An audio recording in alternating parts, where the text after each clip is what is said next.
Hi everyone, welcome to my channel. Which team is the best of them all away from home?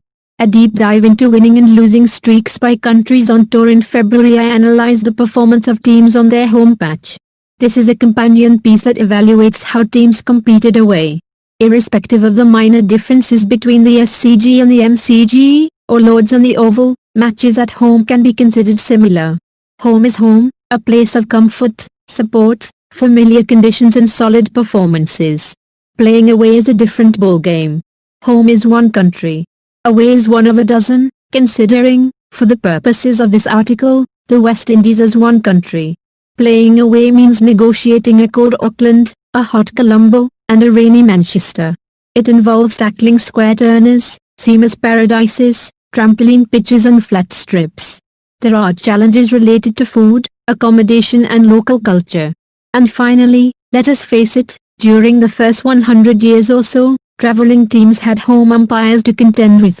For the first part of this analysis, which covers all of Test history, I have classified the away matches as Asia, India, Pakistan, Sri Lanka and Bangladesh, and non-Asia, the rest. While there isn't complete uniformity of conditions within these groups, there is some natural logic in clustering these countries together. At any rate, I am merely showing the region where the matches were played and letting the readers derive their own insights. In the latter part of the analysis, for the period 2000 to 2020, the groupings are different. There I identify a group of countries that are tough for touring teams to succeed in. A note about exclusions: 44 tests in 19 series played on neutral grounds have been excluded. From the 1912 triangular tournament played in England, only the 6 tests involving England are included. In the 1999 Asian Test Championship, the final, between Pakistan and Sri Lanka at Dhaka, is excluded. In the next Asian Test Championship, in 2001-02, all matches were played on home or away grounds. All tests played in the UAE are excluded since UAE is a neutral territory. In general, when I look at a team's away performance, I will look at it more in terms of how it is performed across periods. A team's mindset can change completely across periods. In the latter part of the article, I will look across teams. In that section I will do 2 levels of analyses, one for the entire 143 years of Test history and the other for the past 20 years. Test matches and series are covered separately. The result index, REA, is normally based on a simple 2-1-0, win-draw-loss system. However, I feel that a blanket 50% points for draws is inaccurate. Instead, I will use a more nuanced allocation, as follows: win 3.0 points, tie 2.0 points, draw 1.5 points, 2 innings completed, draw 2, 1.0 points, 2 innings not completed, loss 0.0 points. The REA formula is REA equals 100.0, 3.0 wins plus 2.0 ties plus 1.5 draw 1s plus 1.0 draw 2s, 3.0 matches. Team summaries: the team results below are divided into periods. Only the 2000 to 20 period is common to all teams. The earlier periods are determined based on every country's historical needs. There are no definite rules for these cutoffs. Wins and ties are shown in shades of red, draws in grey, and losses in black. I have highlighted the primary streaks, wins or losses or draws, with black lines above and below the squares. I've underlined the secondary streaks, no wins or no losses or no draws, in red. In order not to clutter up the graphs, when there are over 2 streaks of equal length, only one streak is highlighted. All away tests played in Asia are identified with a white circle at the center.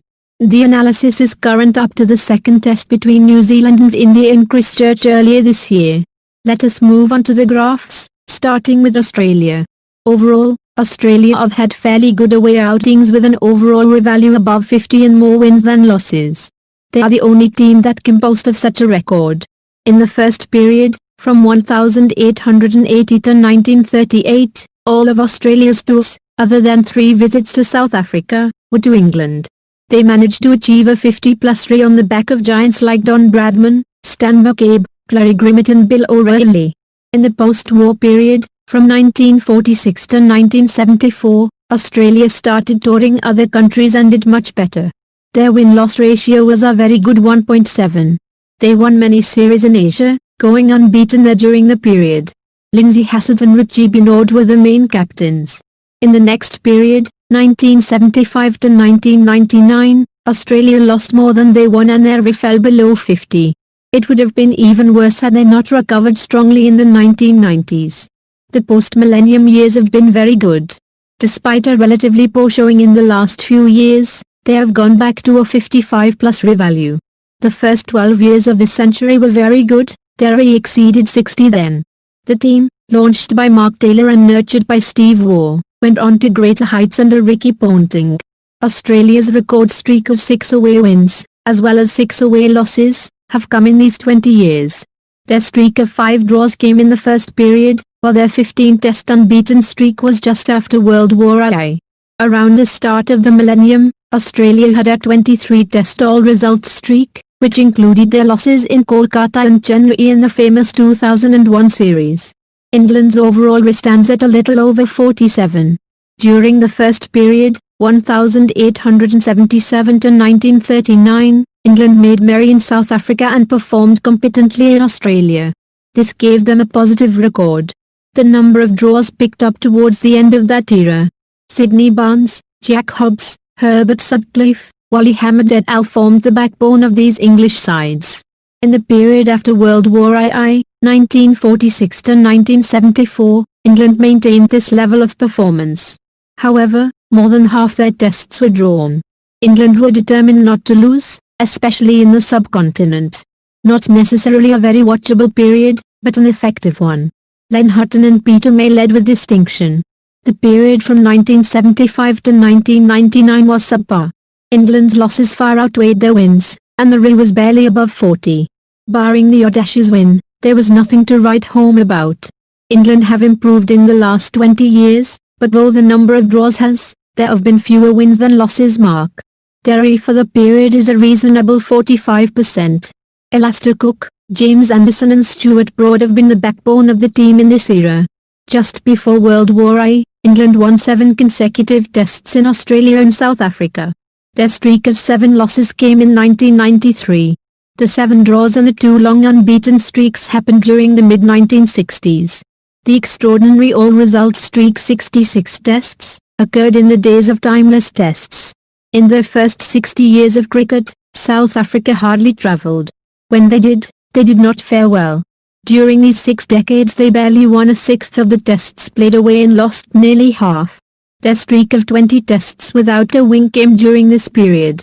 When South Africa returned to international cricket, they were a strong side. During the short 8-year span between 1992 and 1999, they registered an RE above 50 with more wins than losses. South Africa have done well in the last 2 decades, barring a disastrous last 2 years in which they have lost their last 7 away tests, a record for them. Yet their RE here is above 50 and their wins exceed their losses. In the middle of this period, they had a streak of 17 tests in which they did not lose, thanks partly to Graeme Smith, a leader par excellence. West Indies did fairly well in their first period, between 1928 and 1974, finishing with an RE approaching 50. Their number of wins was only just below their number of losses. Most of these wins came after World War I, when Gary Sobers and the 3Ws entered the picture. Then followed a, mostly, golden period of 25 years. In 20 of these years West Indies were on top, and in the final 5 years, in the late 1990s, they slid drastically, a precursor of things to come. However, across the period as a whole, they managed a very good RE of 53. These years encompassed the eras of Clive Lloyd and Viv Richards and their pace batteries. The unbeaten streak of 17 tests, the win streak of 8 tests, and a draw streak of 5 tests all came during this period. The last 2 decades have been very poor for West Indies. An RE value of 23 and a loss-win factor of 5.5 tells the story better than words can. West Indies had their record 12 losses streak between 2004 and 2006. Brian Lara, great batsman though he was, had virtually no bowlers who could win matches abroad. New Zealand's overall RE of 33 is not surprising. During their first 40-odd years in Test cricket, they could not handle it away from home. A mere 4 wins and 29 losses in that phase meant their RE was around 30. Their longest winless streak, 30 tests, started from their very first test and ended when they won at Newlands in 1962. New Zealand's second period, from 1976 to 1999, was slightly better. Their loss count was now only 3 times their win count, a major improvement. Their array in this period was 34. They endured a streak of 6 losses here, while a winless streak of 25 tests spanned their first and second periods. This relative improvement was maintained in the post-millennial decades. At least New Zealand are winning matches on the road. 22% of their matches were wins, the highest of the 3 periods. The RE of 34.2 here is a fair reflection of their efforts.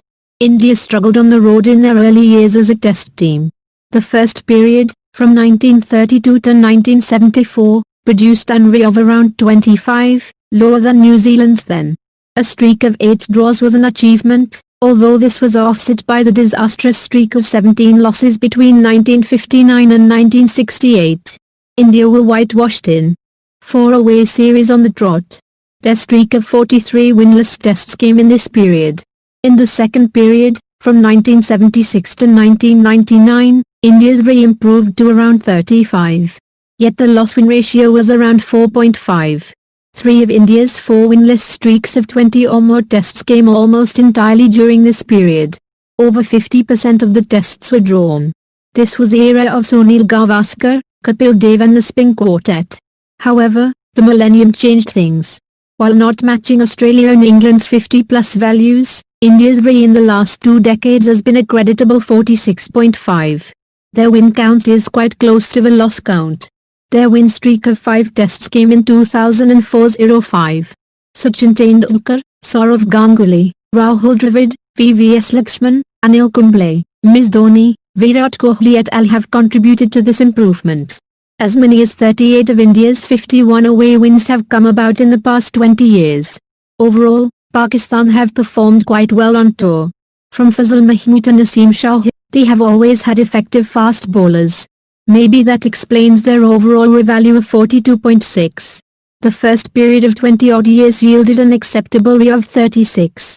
Pakistan's emphasis was on not losing. The proportion of drawn tests exceed 50%, and there were 3 stretches of 5 draws each contained almost entirely in this period. The second period, 1976 to 1999, was far better. Imran Khan, Javed Mayandad and then the 2 great fast bowlers, Wasim Akram and Waqar Younis, made sure that Pakistan had a very creditable RE of 47.4. The number of wins were very close to the number of losses, while the proportion of draws fell off.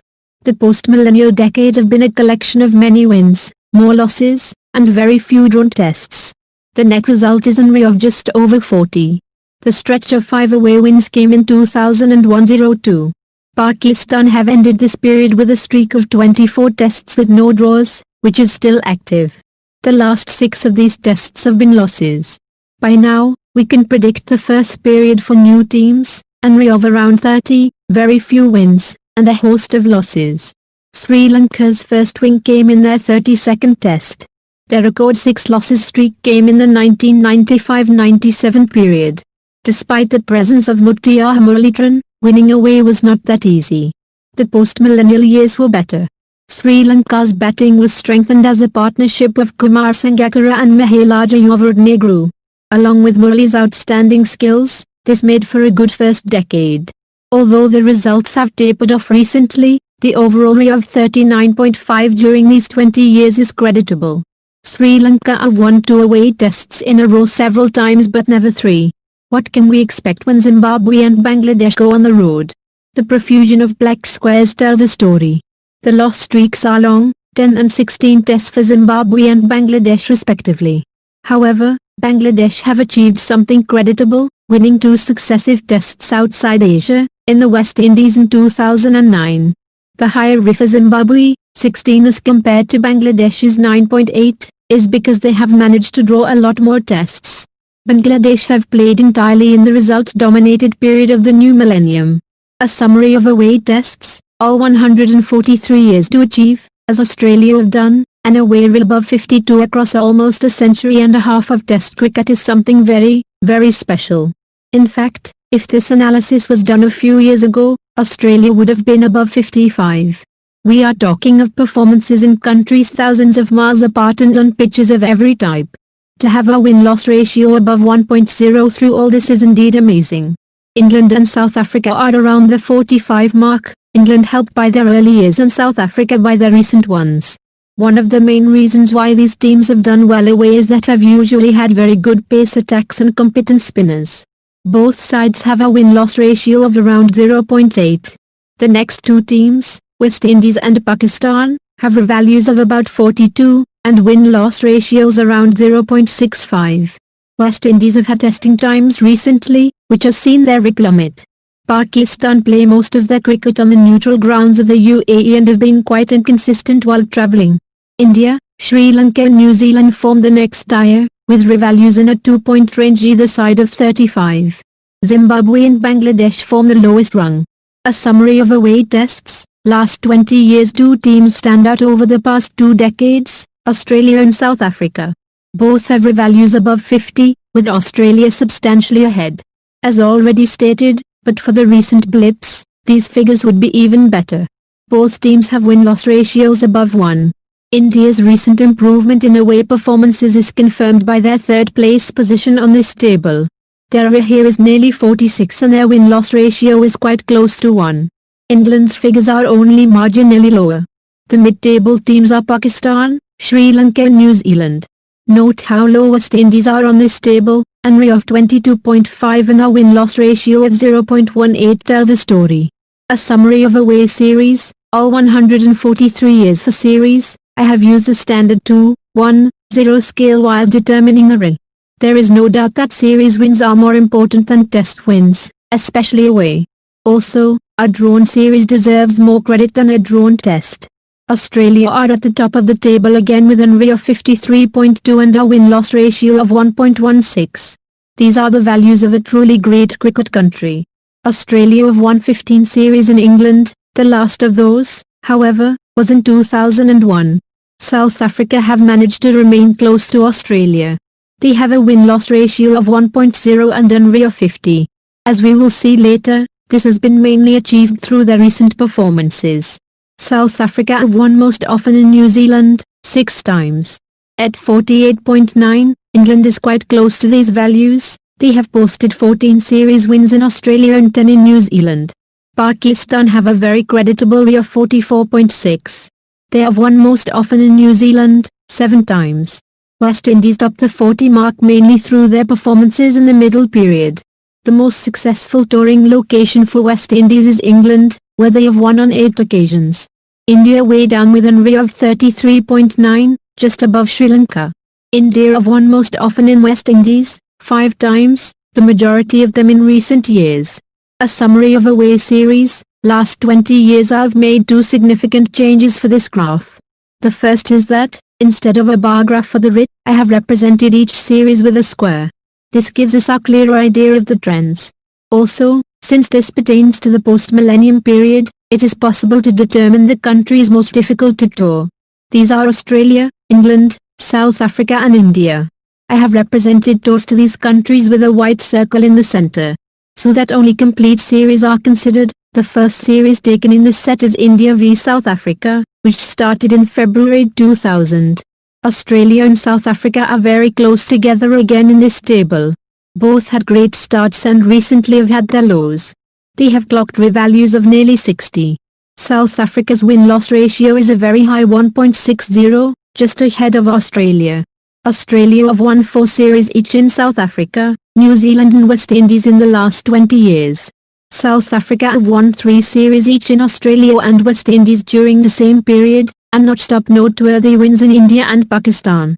Note how these 2 strong teams have done well when touring each other. Australia tend to play longer series than South Africa. Their average series lasts 3.35 tests as against 2.82 for South Africa. In the long run this difference does not matter since the length of a series can work both ways. It allows a team to consolidate on their victories, as well as recover from losses.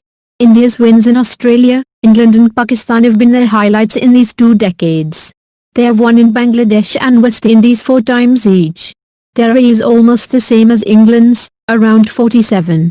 England's Ashes win in 2010-11, and their victories in India, Pakistan and 3 in South Africa have stood out. Pakistan, with an array of 44.7, won 3 times each in Sri Lanka and Bangladesh. The New Zealand and Sri Lanka, grouped around the 35 mark in terms of array.